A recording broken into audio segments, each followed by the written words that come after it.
Genesis chapter 25. Abraham again took a wife, and her name was Keturah. And she bore him Zimram, Jokshan, Medan, Midian, Ishbak, and Shua.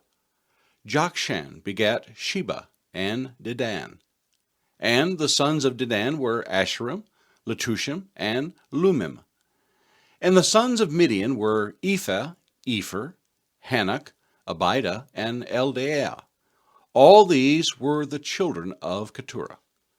And Abraham gave all that he had to Isaac. But Abraham gave gifts to the sons of the concubines which Abraham had. And while he was still living, he sent them eastward, away from Isaac his son, to the country of the east. This is the sum of the years of Abraham's life which he lived, 175 years. Then Abraham breathed his last, and died in a good old age, an old man full of years, and was gathered to his people. And his sons Isaac and Ishmael buried him in the cave of Machpelah, which is before Mamre, in the field of Ephron, the son of Zohar the Hittite, the field which Abraham purchased from the sons of Heth. There Abraham was buried, and Sarah his wife. And it came to pass after the death of Abraham that God blessed his son Isaac. And Isaac dwelt at Beer Lahai Roi. Now this is the genealogy of Ishmael, Abraham's son, whom Hagar the Egyptian, Sarah's maidservant, bore to Abraham. And these were the names of the sons of Ishmael, by their names according to their generation. The firstborn of Ishmael, Nebajoth, then Kedar, Abdeel, Mibsam, Mishma, Duma, Massa, Hadar, Tema, Jetur, Naphish, and Kedemah. These were the sons of Ishmael, and these were their names, by their towns and their settlements, 12 princes according to their nations. These were the years of the life of Ishmael, 137 years, and he breathed his last, and died, and was gathered to his people. They dwelt from Havilah as far as Shur, which is east of Egypt, as you go towards Assyria. He died in the presence of all his brethren. This is the genealogy of Isaac, Abraham's son. Abraham begot Isaac. Isaac was 40 years old when he took Rebekah as wife, the daughter of Bethuel, the Syrian of Padan Aram, the sister of Laban the Syrian. Now Isaac pleaded with the Lord for his wife, because she was barren, and the Lord granted his plea, and Rebekah his wife conceived. But the children struggled together within her, and she said, "If all is well, why am I like this?" So she went to inquire of the Lord. And the Lord said to her, "Two nations are in your womb. 2 peoples shall be separated from your body. One people shall be stronger than the other, and the older shall serve the younger." So when her days were fulfilled for her to give birth, indeed there were twins in her womb. And the first came out red. He was like a hairy garment all over. So they called his name Esau. After his brother came out, and his hand took hold of Esau's heel, so his name was called Jacob. Isaac was 60 years old when she bore them. So the boys grew, and Esau was a skillful hunter, a man of the field, but Jacob was a mild man, dwelling in tents. And Isaac loved Esau, because he ate of his game, but Rebekah loved Jacob. Now Jacob cooked a stew, and Esau came in from the field, and he was weary. And Esau said to Jacob, "Please feed me with that same red stew, for I am weary." Therefore his name was called Edom. But Jacob said, "Sell me your birthright as of this day." And Esau said, "Look, I'm about to die, so what is this birthright to me?" Then Jacob said, "Swear to me as of this day."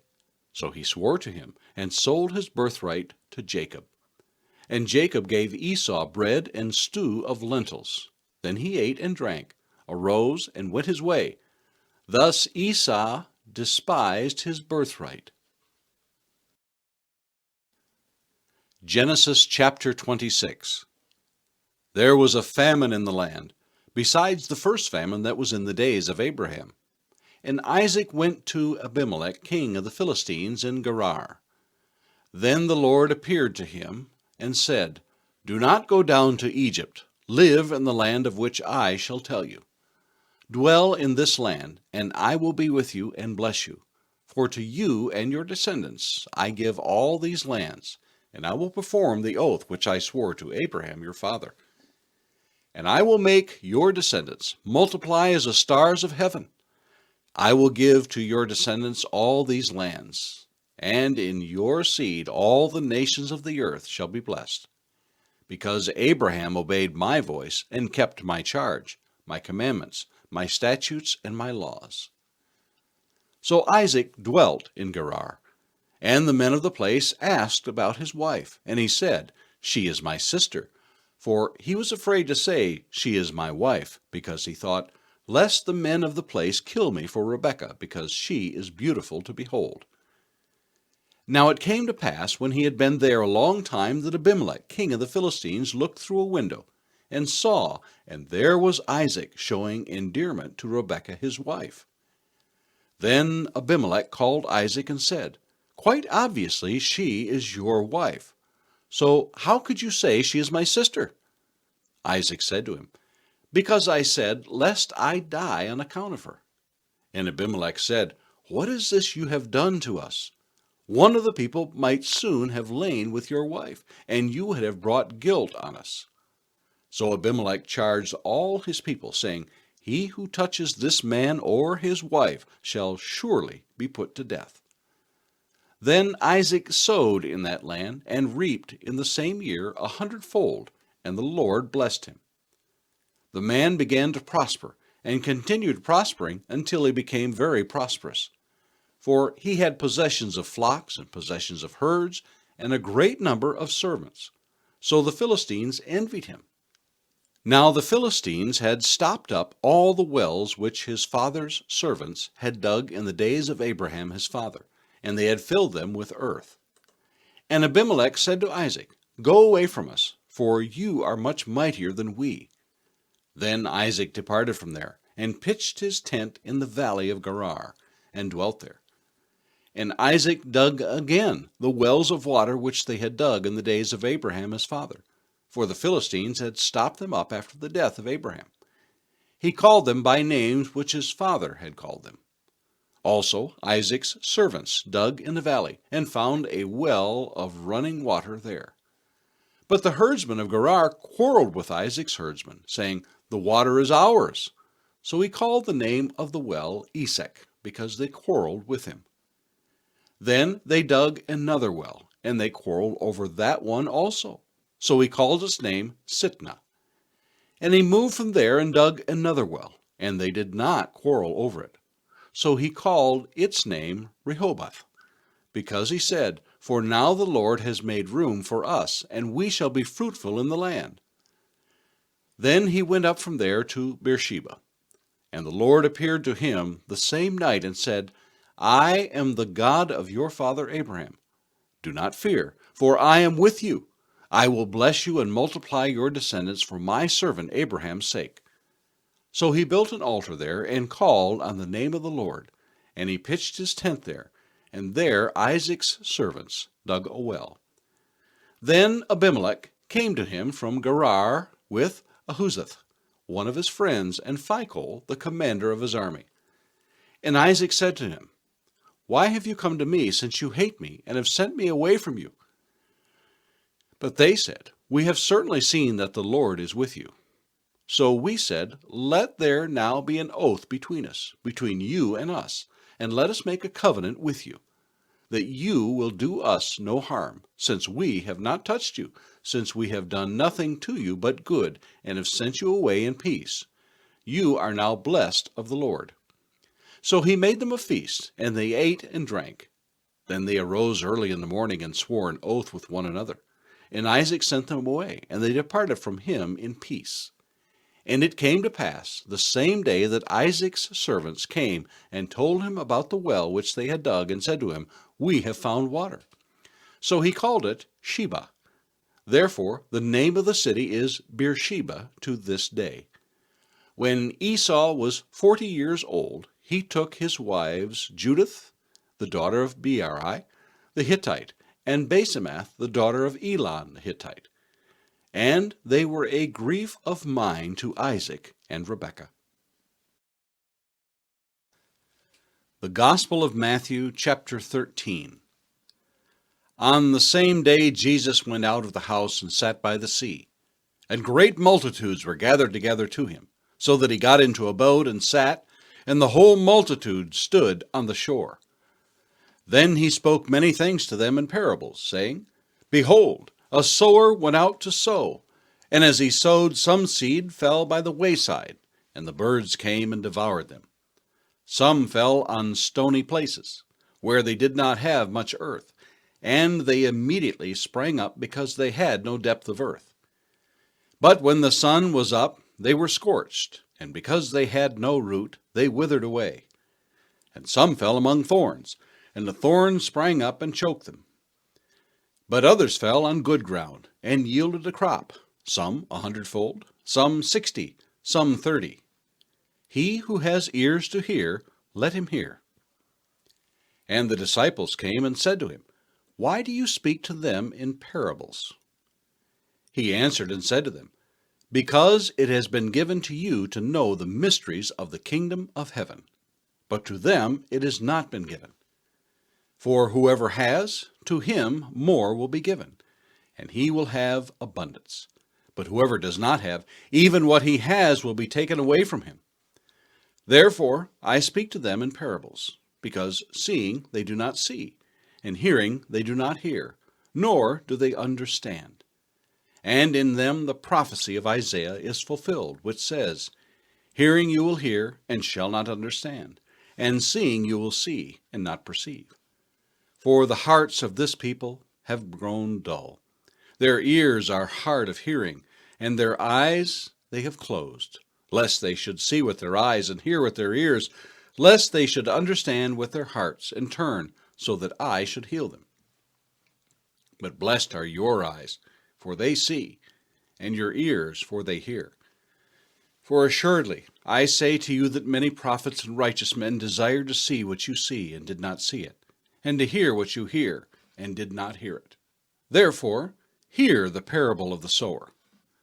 When anyone hears the word of the kingdom and does not understand it, then the wicked one comes and snatches away what was sown in his heart. This is he who receives seed by the wayside. But he who received the seed on stony places, this is he who hears the word and immediately receives it with joy. Yet he has no root in himself, but endures only for a while. For when tribulation or persecution arises because of the word, immediately he stumbles. Now he who received seed among the thorns is he who hears the word, and the cares of this world and the deceitfulness of riches choke the word, and it becomes unfruitful. But he who receives seed on the good ground is he who hears the word and understands it, who indeed bears fruit and produces, some 100-fold, some 60, some 30. Another parable he put forth to them, saying, The kingdom of heaven is like a man who sowed good seed in his field. But while men slept, his enemy came and sowed tares among the wheat, and went his way. But when the grain had sprouted and produced a crop, then the tares also appeared. So the servants of the owner came and said to him, Sir, did you not sow good seed in your field? How then does it have tares? He said to them, An enemy has done this. The servants said to him, Do you want us then to go and gather them up? But he said, No, lest while you gather up the tares, you also uproot the wheat with them. Let both grow together until the harvest. And at the time of harvest I will say to the reapers, First gather together the tares and bind them in bundles to burn them, but gather the wheat into my barn. Another parable he put forth to them, saying, The kingdom of heaven is like a mustard seed, which a man took and sowed in his field, which indeed is the least of all the seeds. But when it is grown, it is greater than the herbs that becomes a tree, so that the birds of the air come and nest in its branches. Another parable he spoke to them. The kingdom of heaven is like leaven, which a woman took and hid in 3 measures of meal, till it was all leavened. All these things Jesus spoke to the multitude in parables, and without a parable he did not speak to them, that it might be fulfilled which was spoken by the prophet, saying, I will open my mouth in parables, I will utter things kept secret from the foundation of the world. Then Jesus sent the multitude away and went into the house. And his disciples came to him, saying, Explain to us the parable of the tares of the field. He answered and said to them, He who sows the good seed is the Son of Man. The field is the world. The good seeds are the sons of the kingdom, but the tares are the sons of the wicked one. The enemy who sowed them is the devil. The harvest is the end of the age, and the reapers are the angels. Therefore, as the tares are gathered and burned in the fire, so it will be at the end of this age. The Son of Man will send out his angels, and they will gather out of his kingdom all things that offend, and those who practice lawlessness, and will cast them into the furnace of fire. There will be wailing and gnashing of teeth. Then the righteous will shine forth as the sun in the kingdom of their Father. He who has ears, let him hear. Again, the kingdom of heaven is like treasure hidden in a field, which a man found and hid. And for joy over it he goes and sells all that he has and buys that field. Again, the kingdom of heaven is like a merchant seeking beautiful pearls, who, when he had found one pearl of great price, went and sold all that he had and bought it. Again, the kingdom of heaven is like a dragnet that was cast into the sea and gathered some of every kind, which, when it was full, they drew to shore. And they sat down and gathered the good into vessels, but threw the bad away. So it will be at the end of the age. The angels will come forth, separate the wicked from amongst the just, and cast them into the furnace of fire. There will be wailing and gnashing of teeth. Jesus said to them, Have you understood all these things? They said to him, Yes, Lord. Then he said to them, Therefore every scribe instructed concerning the kingdom of heaven is like a householder who brings out of his treasure things new and old. Now it came to pass, when Jesus had finished these parables, that he departed from there. When he had come to his own country, he taught them in their synagogue, so that they were astonished and said, Where did this man get this wisdom and these mighty works? Is this not the carpenter's son? Is not his mother called Mary, and his brothers James, Joses, Simon, and Judas? And his sisters, are they not all with us? Where then did this man get all these things? So they were offended at him. But Jesus said to them, A prophet is not without honor, except in his own country and in his own house. Now he did not do many mighty works there because of their unbelief. Psalm 13, to the chief musician, a psalm of David. How long, O Lord, will you forget me forever? How long will you hide your face from me? How long shall I take counsel in my soul, having sorrow in my heart daily? How long will my enemy be exalted over me? Consider and hear me, O Lord my God. Enlighten my eyes, lest I sleep the sleep of death. Lest my enemy say, I have prevailed against him. Lest those who trouble me rejoice when I am moved. But I have trusted in your mercy. My heart shall rejoice in your salvation. I will sing to the Lord, because he has dealt bountifully with me.